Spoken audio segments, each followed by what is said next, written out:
कहना जी, आपको दबंग विधायक क्यों कहते हैं लोग? सारी चीज सोशल मीडिया पे फोकस होगी। हम ना आपकी कार्यशैली को देखते हैं। कई बार आप लोगों की शिकायतों का समाधान कर रहे होते हैं। यहाँ ना किसी जमाने आप भी सर इस चीज से सहमत होंगे कि ना चौधरी देवीलाल परिवार को ना रैलियों का वो माना जाता था, अभी बड़ी बड़ी रैलियां करते हैं। और आपने हिसार के बगल में मात्र 25-30 किलोमीटर की दूरी पे हांसी को जिला कैसे बनवा लिया? मैं इनसे ना एक लास्ट पहेली पूछने वाला हूँ।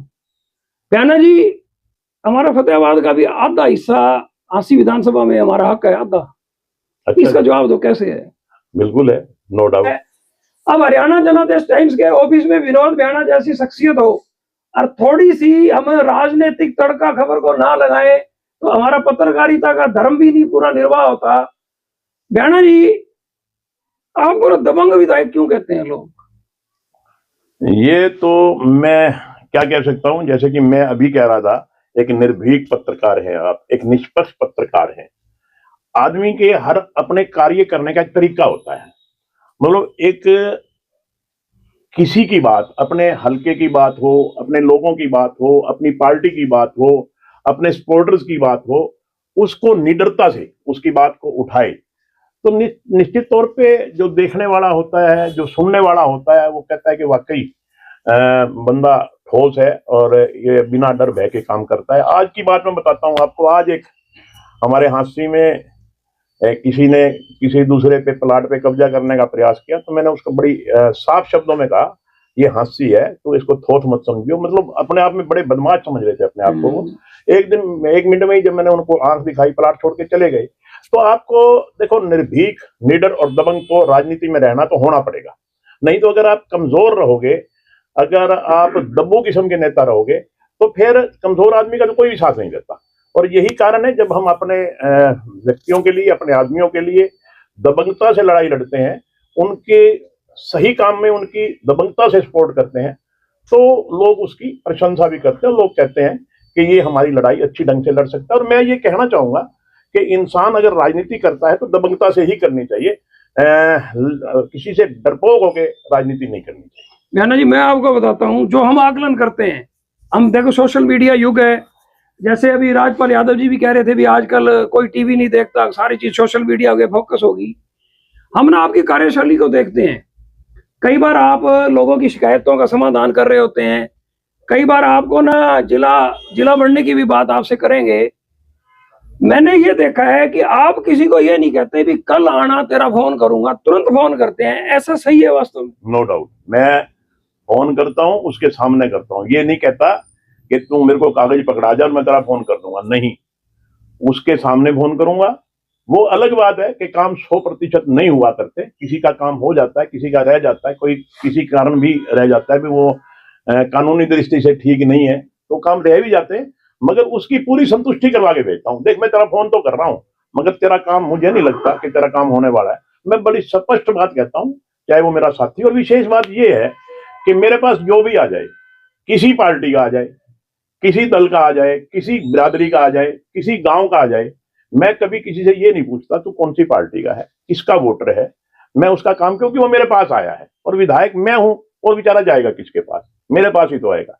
तो मेरी ड्यूटी है कि मैं उसका काम करवाने की प्रयत्न करूं, कोशिश करूं। और मैं हर संभव कोशिश करता हूं कि उसके सामने ही फोन करूं ताकि उसकी संतुष्टि हो जाए। भ्याणा जी, मैंने ना हरियाणा की इतिहास में बहुत सारी जनसभाएं देखी हैं। यहाँ ना किसी जमाने आप भी सर इस चीज से सहमत होंगे कि ना चौधरी देवीलाल परिवार को ना रैलियों का वो माना जाता था, अभी बड़ी बड़ी रैलियां करते हैं। लेकिन भाजपा ने आज इतने बड़े बड़े आयोजन करके ठस भरियां कुर्सियां देखते हैं। सबसे पहले तो आपकी जो जनसभा थी ना मुख्यमंत्री की अध्यक्षता में, एक बहुत बड़ी जनसभा, खास करके महिलाएं बहुत ज्यादा थी। मेरा प्रश्न ये है कि ना बड़े बड़े धुरंधर देखते रह गए और आपने हिसार के बगल में मात्र 25-30 किलोमीटर की दूरी पे हांसी को जिला कैसे बनवा लिया? देखो जी, ये तो मैं हांसी का कैसे हक बनता था, ये थोड़ा जानना चाहिए। मैं पूरी बात समझाऊंगा आपको। ये तो इसमें तो मैं सबसे पहले तो माननीय मनोहर लाल जी का, जो हमारे केंद्र में एक कैबिनेट के सीनियर मंत्री हैं, उनका आशीर्वाद मिला। उन्होंने 2016 में इसको पुलिस जिला बनाया। पुलिस जिला इसलिए बनाना जरूरी था कि हमारा शहर जो था वो एक क्राइम सिटी हो गया था, क्राइम बहुत ज्यादा था हमारे शहर में।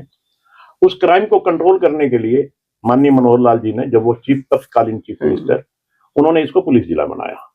उसके बाद लोगों की इच्छाएं बढ़ गई, आकांक्षाएं बढ़ गई कि हमारा पूरा जिला होना चाहिए। ये बात आपकी सही है कि हिसार के बिल्कुल टच में, मात्र 26 किलोमीटर दूर है, मगर हांसी का अपना हक है। हम कह सकते हैं कि हांसी से वो मात्र 26 किलोमीटर दूर है, मगर हांसी सब डिवीजन में पड़ने वाले गांव जो आज हांसी जिले में हुए हैं वो हिसार से 70 किलोमीटर दूर है। हांसी बेशक 26 किलोमीटर है, मगर जो आखिरी गांव है, जैसे उन गांवों का मैं जिक्र करूं, जैसे आप समझिए बास है, बकलाना है, मोड़ा है, बड़छप्पर है, इधर कोत है, ये 80-80 किलोमीटर दूर पड़ते थे, उनको 80 किलोमीटर जाना पड़ता था। अब उनका कम से कम 30 किलोमीटर कम हो गया, 50 किलोमीटर पे आ गए। एक तो ये। दूसरा, मैं आपको ये बताना चाहता हूं कि हांसी एक ऐतिहासिक शहर है।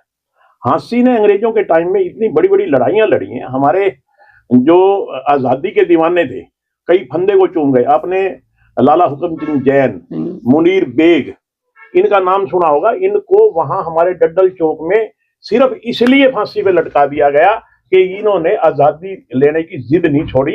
अंग्रेजों के बार बार कहने पर भी ये आजादी के दीवाने आजादी की लड़ाई लड़ते रहे, और डड्डल पार्क के चौक पे इनको शरेआम मुनीर बेग जी को और हुक्मचंद जैन जी को फांसी पे लटका दिया गया। और उन दिनों में हांसी जिला था। हमारे आजादी के दीवानों को सड़क के ऊपर लेटा करके उनके ऊपर गिरडी फेर दी, सड़क खून से लाल हो गई। और आज भी अगर आप हांसी में पता करेंगे तो आज भी उस सड़क को लाल सड़क कहते हैं। हमारा 1805 से जिला था। मैंने मुख्यमंत्री जी को यही कहा, और इससे पहले जब मनोहर लाल जी आए थे तब भी हमने मांग की थी, तो उन्होंने ये कहा था कि देखिए हांसी का राइट बनता है, और जब भी कोई 23वां जिला बनेगा तो हांसी ही बनेगा। और वही बात फिर हमने माननीय मुख्यमंत्री नायब सिंह सैनी जी से कही, तो उन्होंने तो काफी दिन पहले कह दिया था कि हम हांसी को जिला बनाएंगे। मैं धन्यवाद करता हूं मनोहर लाल जी का भी और नायब सिंह सैनी जी का भी, कि जिन्होंने हमारी सारी बातों को देखा, उन्होंने ये क्यास लगाया कि वाकई हांसी का जिला का हक बनता है। मैंने कहा मुख्यमंत्री जी को कि हमारा खोया हुआ गौरव है वो हमें वापस किया जाए।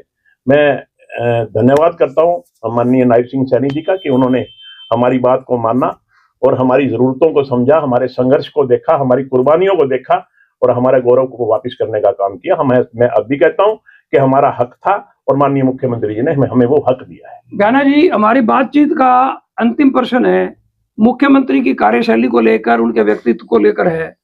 केंद्रीय गृह मंत्री अमित शाह हरियाणा आए थे अभी पिछले ही दिनों। केंद्रीय गृह मंत्री की एक टिप्पणी थी कि मैं हैरान हूं इस नायब सैनी के काम को देखकर, ये इतनी ऊर्जा, इतनी एनर्जी और इतना काम कैसे कर लेते हैं। आप भी मुख्यमंत्री लगभग हर हफ्ते मिलते हैं, ज्यादा भी मिलते होंगे। नायब सैनी के व्यक्तित्व के बारे में क्या कहेंगे, कार्यशैली के बारे में क्या टिप्पणी आप? देखिए जी, मैं जो आप कह रहे हैं कि माननीय गृह मंत्री अमित शाह जी ने उनके ऊपर टिप्पणी की कि इतना ऊर्जावान मुख्यमंत्री है, इसमें कोई दो राय नहीं। हम आपस में भी, चाहे विधायक लोग बैठते हैं, चाहे हम जनता में बैठते हैं, हम तो कहते ही कहते, आम जन ये महसूस करता है कि मुख्यमंत्री की कार्य क्षमता, इतनी ऊर्जा और अनथक मुख्यमंत्री जो कभी थकता ही नहीं है। मैं एक छोटा सा किस्सा मैंने मंच पे भी सुनाया था, मैं आपको छोटा सा किस्सा सुनाता हूँ। एक बार मुझे काम था माननीय मुख्यमंत्री जी से, तो मैंने फोन पे समय लिया। मैं कहा जी मुख्यमंत्री जी मुझे 5 मिनट का समय चाहिए। तो उन्होंने अपना सारा रूटीन देख के कहते हैं रात को 10 बजे फारिग होऊंगा, 10 बजे आ जाओ। मैं 10 बजे चला गया। 10 बजे गया तो मुख्यमंत्री जी किसी अधिकारियों की मीटिंग में मशगूल थे। मैंने सोचा चलो आधे घंटे, पौने घंटे में, 40 मिनट में और फारिग हो जाएंगे। मैं वेट करने लग गया। करीब 50 मिनट बीत गए तो हमारे माननीय प्रदेश अध्यक्ष मोहनलाल बड़ोली जी आ गए। अब उनके साथ 1 घंटा लग गया। अब वो भी कोई उनका टाइम नहीं था फिक्स, अचानक आ गए तो उनकी कोई विशेष चर्चा रही होगी। कुल मिला के 10 से 12 बज गए। 12 बज गए तो फिर मुख्यमंत्री जी फारिग हुए। बोले हाँ जी विधायक जी। मगर जी 2 मिनट बैठ के बात करनी है। बोला आप बैठो, बाहर 20-25 लोग खड़े हैं, उनसे इनको फारिग करके आता हूँ। मैंने कहा यार गजब है, कमाल है मुख्यमंत्री जी की भी। रात के 12 बजे भी जो व्यक्ति पब्लिक से मिलने जा रहा है, आज से पहले तो कभी नहीं सुना हमने कोई रात के 12 बजे मुख्यमंत्री कोई पब्लिक से मिलता हो। ऐसा मुख्यमंत्री जिसको सवेरे 6 बजे बात कर लो तो तैयार है, रात के 12 बजे बात करो तो तैयार है। ऐसे ही ऊर्जा भगवान सब में दे। और मैं तो उनकी पीठ पीछे, मैं ही नहीं बल्कि जो आदमी भी उनके थोड़ा सा भी संपर्क में आया है वो उनकी तारीफ किए बिना नहीं रह सकता। निश्चित तौर पे वो एक बहुत ऊर्जावान मुख्यमंत्री हैं और उसका फायदा पूरी स्टेट को हो रहा है। साथियों, झांसी के एक उत्साही विधायक विनोद बियाना जी जो लोगों के बीच रहते हैं, लोगों की बात करते हैं, लोगों के सामने बात करते हैं और होने वाले काम का तुरंत समाधान करते हैं। मैं इनसे ना एक लास्ट पहेली पूछने वाला हूं। बियाना जी, हमारा फतेहाबाद का भी आधा हिस्सा झांसी विधानसभा में हमारा हक है, आधा। अच्छा, इसका जवाब दो, कैसे है? बिल्कुल है, नो डाउट। बताओ कैसे है? आपकी बेटी हमारे घर में है। हाँ, फतेहाबाद की बेटी बियाना जी की पुत्र वधू है। अब समधी का नाम बताइए पूरा। हमारे समधी हैं लवकेश लूथरा जी। लवकेश लूथरा जी की बेटी। लवकेश लूथरा जी एक सज्जन पुरुष है, फतेहाबाद के मिलनसार हैं और बड़े अंतर्मुखी, और कहते हैं भी किसी भी विवादों से दूर। लवकेश जी की बेटी विनोद बियाना जी की पुत्र वधू है। तो फतेहाबाद के लोग जब भी आप झांसी जाए ना, निसंकोच इस शख्सियत से मिलिए।